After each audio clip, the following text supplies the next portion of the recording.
रज़ी अल्लाह अन्हु का पुराना घर मुबारक और जो मदरसा कायम किया था उसके कुछ निशानात ये चार दीवारी के अंदर जो है इनको महफूज किया हुआ ये अपने दाएं हाथ पर आपके सीधे हाथ पर जी आ जाएंगे यहाँ से उतरना है और ये चार दीवारी के अंदर इसको महफूज किया हुआ है इसके अंदर जाने की इजाजत नहीं है जी आ जाए मेरे साथ जी आ जाओ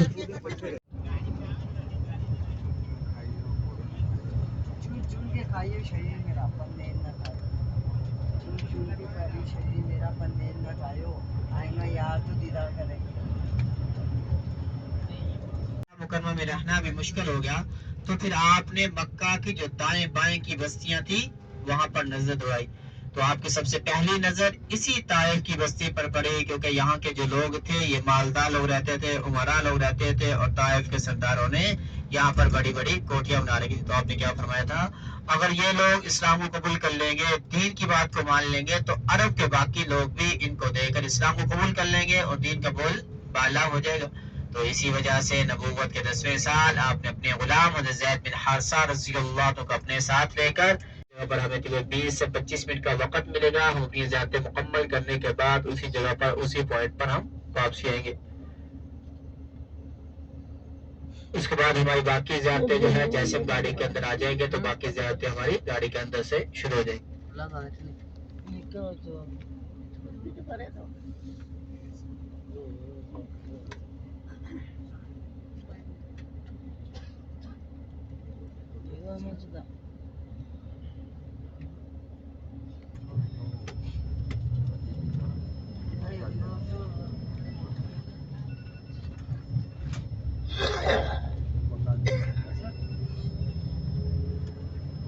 दी वो सरदारों को दी लेकिन उन्होंने बदअखलाकी का मुजाहरा किया गुस्ताखियां की तरह तरह की बातें की तो सबसे ज्यादा जो आपने यहाँ पर तकलीफें देखो आपको किस चीज की जरूरत थी कोई ओहदे की जरूरत कोई मालो दौलत कोई मनसब चाहिए मक्का मुकरमा से यहाँ पर तशरीफ लेकर आए फिर यहाँ पर दो तकलीफें यहाँ पर बर्दाश्त करनी पड़ी तो देखो कितनी तकलीफें आज हमें जो दीन मिला है जो इस्लाम मिला है हमारा भी कुछ लगा है तो आज हम ताइफ के अंदर मौजूद हैं ताइफ के बस्ती ताइफ के शहर के अंदर मौजूद हैं तो हम ये सोचे यहाँ पर आपने कितनी तकलीफें बर्दाश्त की हैं आज हम ताइफ की बस्ती के अंदर जब मौजूद है कोई सैर तफरी की तेल नहीं है ये आपकी निस्बत की वजह से यहाँ पर पहुंचे कि ताइफ की बस्ती वालों के लिए इतनी तकलीफें उठाने के बावजूद अब ताइफ की बस्ती वालों के लिए दुआ देकर गए थे या अल्लाह अगर आज ये लोग इस्लाम को कबूल नहीं करते दीन की बात को नहीं मानते तो इनकी आने वाली नस्लें इस्लाम को जरूर कबूल करेंगी तो आज हम ताइफ के 100% आबादी देखने हैं ये मुसलमान है तो हमें ताइफ के अंदर आने का मौका मिला है तो दुरूद शरीफ का नजराना भी लाजमी तौर पर पेश करते रहेंगे तो हमें जिस गाड़ी जिस लोकेशन पर हमें उतारेंगे इंशाल्लाह वहीं पर हमें दोबारा मिलेगी तो वो जो पॉइंट बताया जाएगा इंशाल्लाह वहीं पर सब इकट्ठे होंगे तो वहीं से हमें दोबारा गाड़ी जो है वहीं से दोबारा पिक करेगी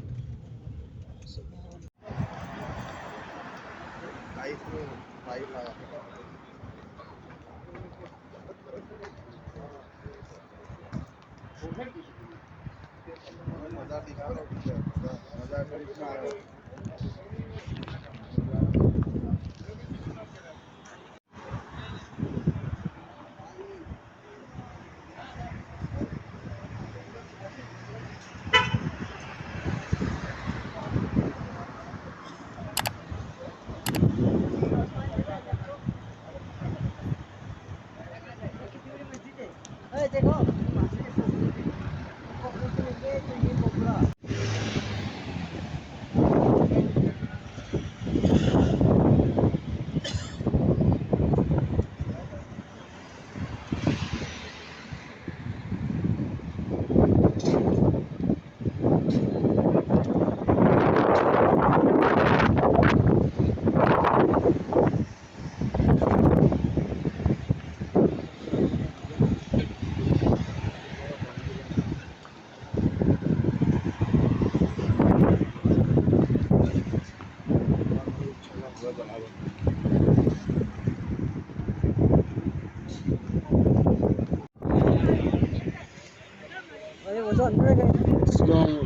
कैसे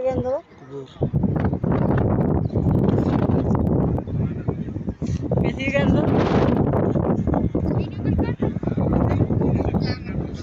ये देखो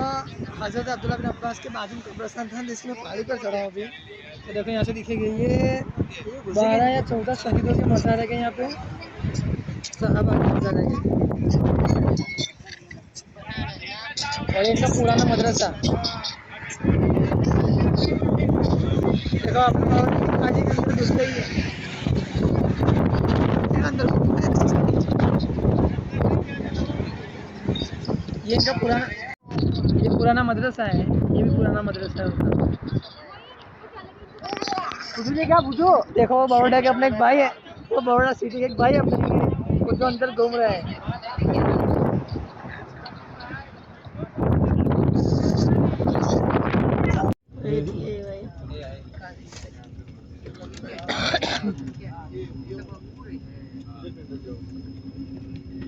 ये आपके ये देखो कुछ हिस्सा अभी हमारी गाड़ी जैसे आगे जा रही है, आगे जाके यू टर्न करेगी तो वहां से आपको एक मस्जिद नजर आएगी जिसको मस्जिद अब्बास कहा जाता है। वो सहाबी यानी कि उसी मकान उसी जगह पर आपको अंगूर और पानी का जो तोहफा पेश किया गया था उस वक्त तो मस्जिद नहीं थी और वहाँ पर एक मस्जिद तमीर कर दी गई है, यानी कि उसी नाम की अब्बास के नाम से वहाँ पर एक मस्जिद भी तमीर के बागात का हिस्सा है।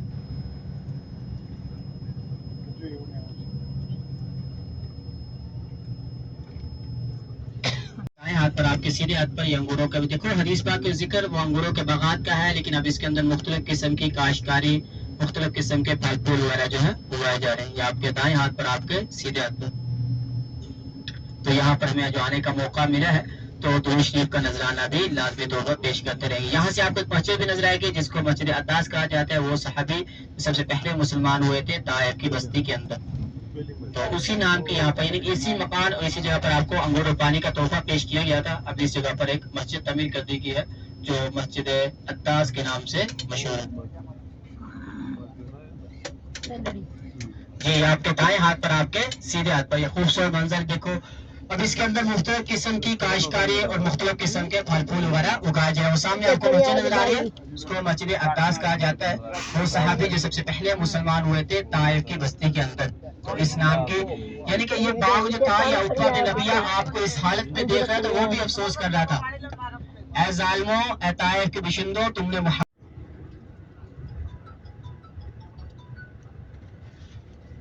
तो इस मस्जिद के अंदर भी जाने की इजाजत नहीं है, ये सिर्फ इसको जियारत के तौर पर इसको महफूज किया हुआ है। ये आपके दाएं हाथ पर आपके सीधे हाथ पर, जी आपके दाएं हाथ पर आपके सीधे हाथ पर।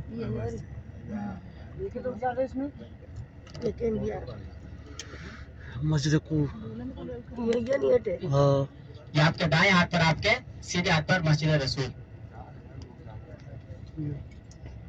तो इसके अंदर जाने की तो इजाजत नहीं है, इसके जो दरवाजा है मुकम्मल तौर पर इसको बेंड वगैरह किया हुआ है। इसके अंदर भी नमाज अजान इकामत कुछ भी नहीं होती, सिर्फ इसको जियारत के तौर पर इसको महफूज किया हुआ है।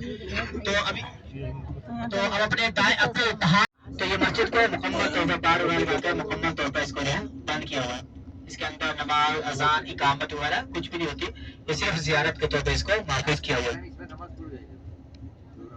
2 मिनट भाई सब्र करो इधर, 2 मिनट इधर रुको।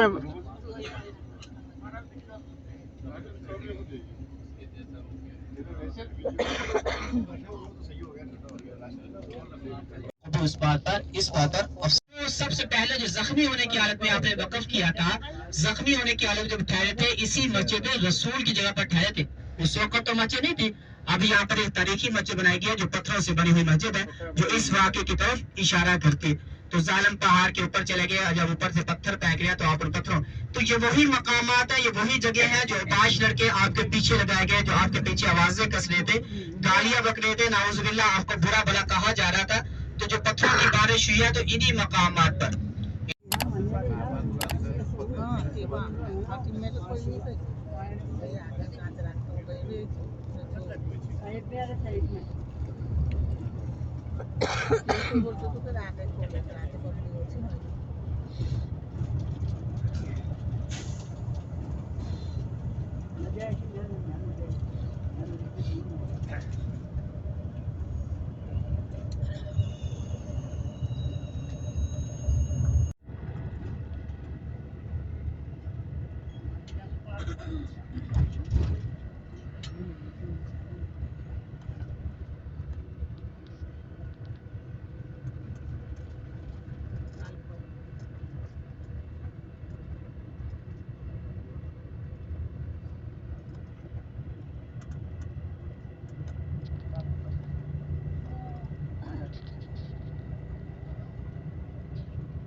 बताना चाहे।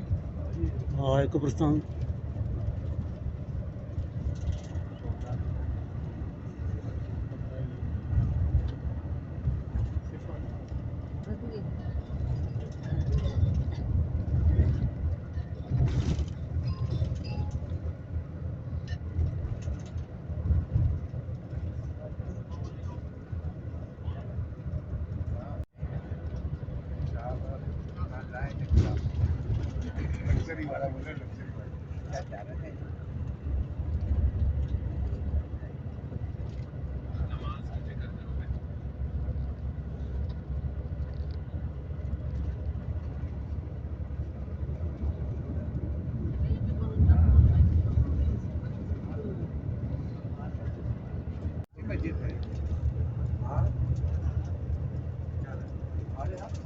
मैं मना ही कर रहा हूँ किसके मना हमारा पटेल गुजराती जास्त मैं अपना पटेल को ये